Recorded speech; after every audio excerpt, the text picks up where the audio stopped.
फातिमा क्या कर रही हो? मम्मा इसका हाथ जोड़ रही हूँ। तोड़ा किसने है? मुन्नू ने। अब वो सो रहा है तो उसका नाम लगा दो। ये बताओ उर्दू का पेपर कैसा हुआ?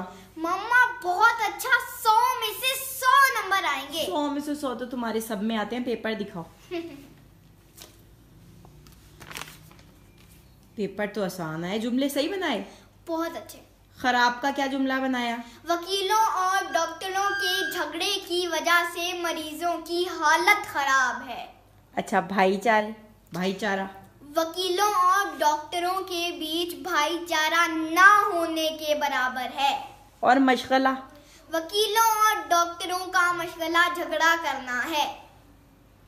हर में वकील। अच्छा, हम आवाज अल्फाज बताओ। दलील, वकील। हबीब, तबीब। पड़ताल, हड़ताल। अल्लाह हालात हाजरा है। अच्छा ये बताओ, कहानी शेर और चूहे की कहानी, इत्तफाक में बरकत।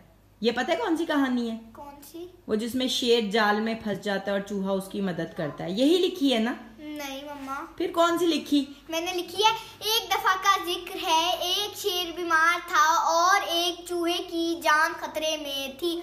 चूहे ने शेर के इलाज के लिए उसको लंदन जाने में मदद की। अब ना शेर बीमार है और ना चूहे की जान खतरे में। नतीजा इत्तफाक में बरकत। ये कौन सी कहानी लिखाई हो? मम्मा मुल्की कहानी। उफ अल्लाह। अच्छा, अब ये दरख्वास्त में तो नहीं कोई बात गलत की? नहीं, ये तो बहुत सादी छुट्टी की दरख्वास्त है। क्या लिखी? मैंने लिखी है, बखिदमत जनाब प्रिंसिपल साहब, गवर्नमेंट स्कूल कॉलेज जनाब आली, मोतबाना गुजारिश है कि वकीलों और डॉक्टरों के झगड़े की वजह से मुल्क में हड़ताल है, जिसकी वजह से मैं स्कूल नहीं आ सकती। बराए करम मुझे 5-10 दिन की छुट्टी अनायत। 5-10 दिन की क्यों? मम्मा हो सकता है कि हड़ताल लंबी हो जाए। अच्छा आगे बताओ। 5-10 दिन की छुट्टी अनायत फरमाए। एन नवाजिश होगी। अल आरिस फातिमा 3 प्लम 17 दिसंबर। फातिमा, लग रहा है मैं कोई शाम का अखबार पढ़ रही हूँ। पता नहीं तुम्हें इसमें कितने नंबर मिलेंगे। सही लोग तुम्हें सियासी बच्ची कहते हैं। मेरे तो अच्छे नंबर आए।